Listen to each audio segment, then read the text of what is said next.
Baik, penjelasan hadis berikutnya. Nah, ini hadis tentang adab yang disebutkan di dalam Kitabul Jami, yakni hadis dari Sahal bin Sa'ad. Waan Sahal bin Sa'adin radhiyallahu anhu qala qala Rasulullah sallallahu alaihi wasallam al ajalatu minas syaiton akhrajahu at-Tirmidzi wa qala hasan.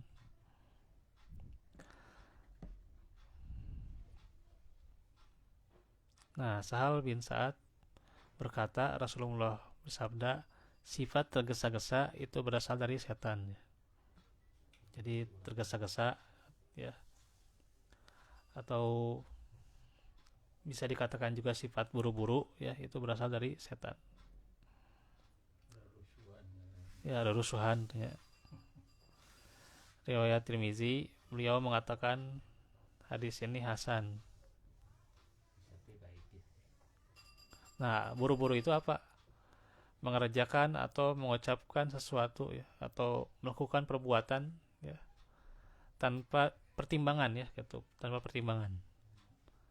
Pertimbangan untung ruginya, maslahat atau mudaratnya gitu ya. Tidak memperhitungkan sisi manfaat mudaratnya, nah, itu adalah terburu-buru. Dan buru-buru itu perbuatan yang tercela. Ya. Setan menyusupkan keburukan di saat orang itu terburu-buru dari sisi yang terkadang tidak disadari ya. Jadi karena terburu-buru itu ya, ya terkadang itu ya di dalam posisi ini ya tidak disadari bahwa itu ada mudaratnya itu ya. Walaupun ya tidak diperhitungkan maslahat mudarat, tapi itulah mudarat sebenarnya karena itu setan menyusup ya gitu. Pastinya ada mudarat di setiap perbuatan buruk ya gitu. Untuk itu penting untuk tenang, berhati-hati ya saat melangkah. Kata Imam Ibnu Hibban Al-Busti rahimahullah, orang yang lemah lembut hampir selalu memimpin, sementara orang yang terburu-buru hampir selalu terkejar gitu ya gitu. Jadi kalau dia lemah lembut pelan-pelan lah gitu, itu dia pasti dia selalu di depan ya gitu. Tapi orang yang terburu-buru malah terkejar gitu ya. Ya, seperti halnya orang yang diam hampir tidak akan menyesal ya. Sedangkan orang yang bicara kadang tidak selamat tuh. Coba, orang yang banyak bicara kadang tidak selamat. Orang yang diam justru hampir dia tidak menyesal ya atas sifat diamnya.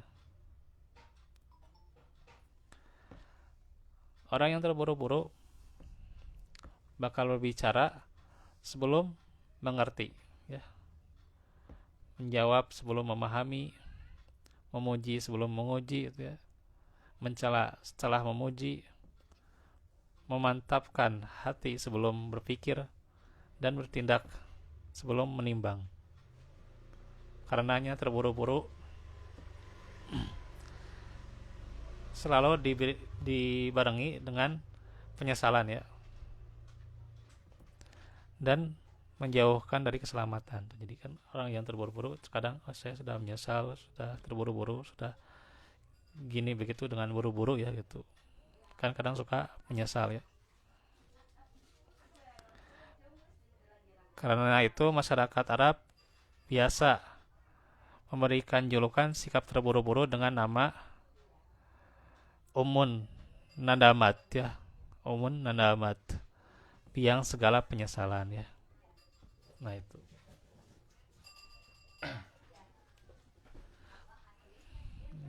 Teh non teh kebetulan teh kelapa. Sila. Nah, buru-buru yang terlarang adalah buru-buru dalam urusan dunia ya. Jadi kalau buru-buru dalam urusan dunia itu tidak boleh, Pak.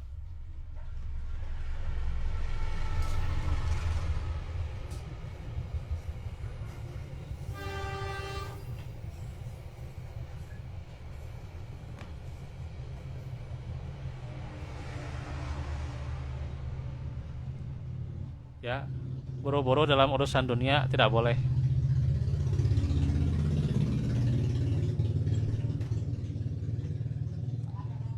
Tapi kalau dalam ibadah ya itu justru harus ya.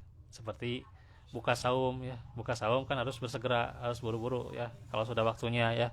Sudah waktunya untuk berbuka, sok gitu ya. Harus istijal gitu ya. Harus takjil. Takjil itu buru-buru ya. Bersegera dalam berbuka ya gitu. Ya, itu ya. Puasa Senin Kamis itu kalau sahurnya itu jam berapa? Paling lambat Ya sahur mah udah biasa, sahur mah sebelum subuh. Ya sahur mah sebelum subuh. Ya. sebelum isaknya. Ya, sahur mah kan waktu sahur sebelum subuh, waktu sahur mah imsak mah nggak ada sebenarnya mah, cuman itu mah ya lampu kuning lah, lampu kuning ya, imsak mah lampu kuning, tapi dah asalnya nggak ada, cuma lampu kuning aja ya, nggak masalah, cuman jangan jadi batasan gitu imsak mah. Dulu lah kayaknya namanya kan ya. Ya jam 4 kan bisa, masih bisa. Masih ya. Iya sekarang kan subuh jam lebih 43, lebih 43 malah subuh ya. Jadi lama Ya ya. jadi ini kembali lagi ke tema ya. Kalau buru-buru dalam masalah ibadah boleh-boleh saja ya. Udah waktunya sholat, buru-buru ke masjid ya nggak masalah gitu ya, silahkan aja gitu. Nggak masalah justru ya. Harus bersegera dalam beribadah ya. Nah itu. Tapi masalah dunia tidak boleh terburu-buru ya. Itu tercela kalau masalah dunia. Wah, itu kalau di sekolah palingnya tulis tepat waktu. Ya mau mengajar ya, itu mengajar juga kan bagian dari ibadah, mencari nafkah kan, terburu-buru ya. Model ngojek. Tapi ya jangan terlalu memaksakan juga ya. Kalau misalnya ada lowongan ya, terburu-buru gitu ya untuk mengambil lamaran tuh ya, untuk lowongan itu kan bisa jadi lowongan itu nggak cocok buat kita ya gitu. Nah itu ya. Oke, lanjut ke kemudian anjing kan.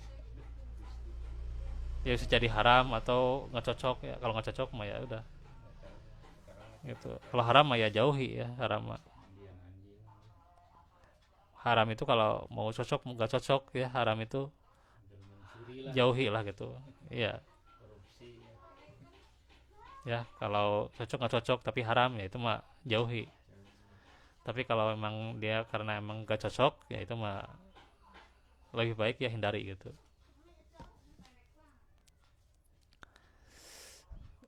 Kita lanjutkan lagi nih sedikit lagi. Jadi dalam urusan dunia itu adalah terlarang. Ada berita buru-buru ditanggapi misalnya. Apa-apa langsung bereaksi ya. Apa-apa langsung share ya tanpa berpikir baik buruknya. Nah, itu ya. Itu adalah sangat terlarang ya. Syekh Al-Fauzan hafizahullah mengatakan ya dalam urusan ibadah maka orang itu tidak perlu banyak berpikir ya. Ya kalau ibadah nggak usah banyak berpikir, nggak usah banyak pertimbangan, sok langsung buru-buru gitu. Kalau masalah ibadah ya gitu. Yang diperlukan sikap bersegera dalam masalah ibadah itu ya. Kita beribadah bersegera gitu ya gitu. Supaya apa? Supaya tidak terlewatkan. Nah, kalau selain ibadah itu tergesa-gesa maka tercela ya. Harus berhati-hati dari sifat tergesa-gesa dalam masalah dunia. Ya, karena mau jangan terlalu panjang lah. ini mah ini Pak, masalahnya terburu-buru maksudnya teh ketika sudah waktunya untuk sholat, nah, gitu. Ya harus terburu-buru, tergesa-gesa, nggak masalah itu mah, nggak masalah. Bahkan bisa jadi kan itu amalan sunnah, bahkan urusan tertentu jadi wajib malah kalau ibadah mahnya, ibadah mah bisa jadi wajib, ya gitu. Ya, nah itu. Sedangkan dalam hajat pribadi ya, seperti keinginan untuk misalnya menjual sesuatu atau membeli atau masalah-masalah muamalah, maka dengan ketenangan dan pertimbangan matang ya, hasilnya akan lebih baik daripada tergesa-gesa ya. Jadi kalau kita tenang dengan pertimbangan ya, maka itu lebih baik daripada tergesa-gesa. Dan Syekh Abdullah Al-Bassam rahimahullah mengatakan urusan yang memerlukan pengamatan, pemikiran, dan pertimbangan, maka janganlah dikejar atau dilangkahkan dengan terburu-buru. Sebaliknya, diperlukan bijaksana, ketenangan, dan pertimbangan dari semua sudut pandang dari sisi yang ada ya. Sisi yang ada itu harus tenang gitu ya, dengan pertimbangan ya. Agar memungkinkan akhirnya dan apa yang nantinya akan terjadi dapat tergambar ya, bisa disaksikan gitu yang terjadi. Jadi lebih baik tenang gitu ya. Baik itu keinginan dan dorongan untuk melakukannya atau sebaliknya ya gitu. Mau melakukan atau tidak melakukannya harus dengan tenang gitu ya gitu. Karenanya menjalankan kehati-hatian dan bijak dalam melangkah adalah kunci keberhasilan dan mengurangi resiko yang mungkin terjadi. Jadi itulah ya, bagaimana sifat terburu-buru dalam masalah dunia. Kita harus berhati-hati dan jangan sampai tergesa-gesa ya. Harus meminimalisir ya gitu. Makanya ini ketenangan sangat diperlukan bagi seorang muslim ya, khusus ya. Yakni adalah apa? Di masalah dunia ya. Baik, itu saja dahulu yang bisa disampaikan. Wallahu fikum. Aku lakum lihada wa astagfirullah li walakum. Insyaallah nanti kita lanjutkan di kesempatan berikutnya. Semoga lancar ya. Semoga lancar kita dalam segala aktivitas dan juga Allah senantiasa melapangkan dan juga senantiasa dimudahkan oleh Allah Subhanahu wa taala. Rabbana atina fid dunya hasanah wa qina adzaban nar. Rabbana atina min ladunka wa min as-sadaqati wat taqwa wal afafa wa min as-salawat. Ya muqallibal qulub sabbit qulubi. Subhanakallahumma bihamdika anta astaghfiruka wa atubu ilaik. Walhamdulillahirabbil alamin. Wassalamualaikum warahmatullahi wabarakatuh.